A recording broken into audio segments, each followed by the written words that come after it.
Hey everyone, welcome to the channel. My name's Easton Cook and I am a flight attendant. Surely you know this by now. Let's be real, this channel was built on flight attendant content, so that's what we're going to talk about today, flight attendants. For example, are we even necessary? You know, one of the biggest offenses I used to take as a flight attendant is hearing things like, you're just a server in the sky. I mean, it used to really bother me, but honestly, the majority of the time that is true. But flight attendants aren't just there for service, they're there for something a little more serious. And today, that is what we're gonna talk about. Why are flight attendants necessary? Before I say another word, y'all make sure and subscribe, like the video if you end up liking it, join this community. Now let's take off. Why are flight attendants necessary? Well, let's start with the primary and hopefully most obvious role. They are there for safety and emergency response. A plane is not the same as buildings, as cars, as trains, or nearly any other area of your life. It is a high-stress metal tube of which there are only a few means of escape. A flight attendant is exhaustively trained to evacuate that aircraft within 90 seconds of determining that an evacuation is needed or hearing the command from the captain to evacuate. And flight attendants are requalified every 1 to 2 years to ensure that they can perform their primary task, and that is safety protocols and evacuations. They are trained in such a repetitive and specific way that their muscle memory kicks in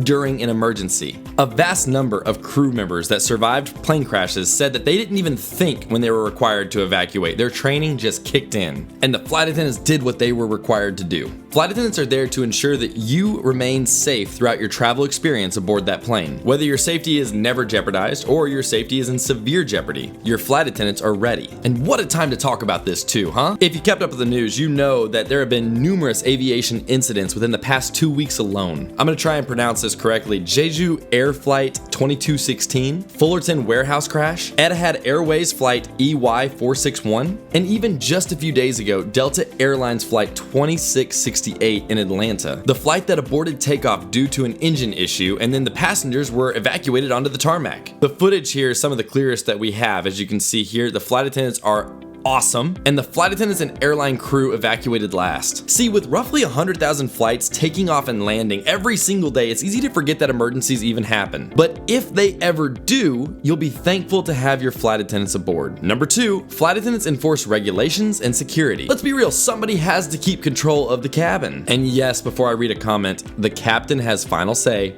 Period. However, flight attendants enforce and typically make calls in the moment. If there is an issue between two passengers, if there's a general question, if there's confusion on how to open a lavatory door, flight attendants are your one-stop shop. I'm telling you, flight attendants are everything on board. As a matter of fact, they have the authority to decline a request, they have the authority to cuff a passenger, they have the authority to request that police meet the flight, or perform life-saving rescue on a passenger who requires medical attention. Honestly, the list is nearly infinite. I mean, there's no manager on the plane, and the captain is behind the flight deck door. So the flight attendants have authority. As a matter of fact, if you ever listen to the safety demo, and if you haven't, listen now, you'll notice something like this being said. Federal regulations require all customers to comply with crew instructions and posted placards. Y'all, it's literally against the law to ignore or decline a flight attendant's request. I feel like a lot of people don't realize this. And honestly, I get why. Flight attendants carry an image of grace and of being service-oriented, but they have so much more power than you realize. And that's not to abuse, it's to keep the peace and enforce regulations.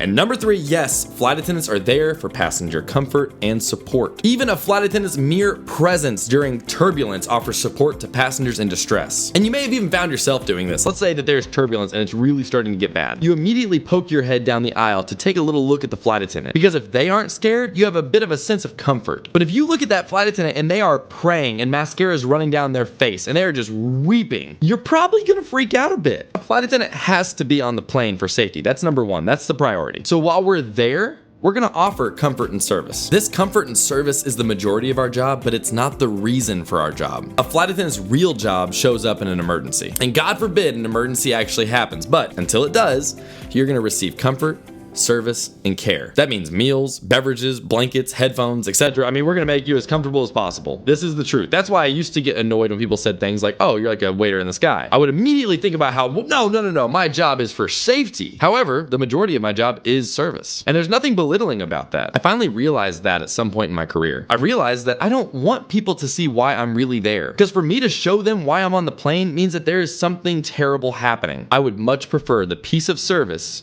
over the tragedy of an emergency. So these are 3 great reasons why flight attendants are necessary. Honestly, just imagine a cabin without flight attendants for a second. Be real with yourself. That is a That is a nightmare. Also, I am a flight attendant emergency protocol instructor, so I'm gonna throw this in. This is just in case you stayed with me this long. Here we go. You ever find it kind of dumb that flight attendants demo the seatbelt and how it works? Like, duh, I know how a seatbelt works, right? Come on. Well, Dr. Ed Galea, director of the Fire Safety Engineering Group of the University of Greenwich, conducted interviews with approximately 1,900 plane crash survivors. His findings revealed that many survivors became panicked and remained stuck in their seats after a crash, losing valuable time to escape. Some have even perished in their seats doing this motion.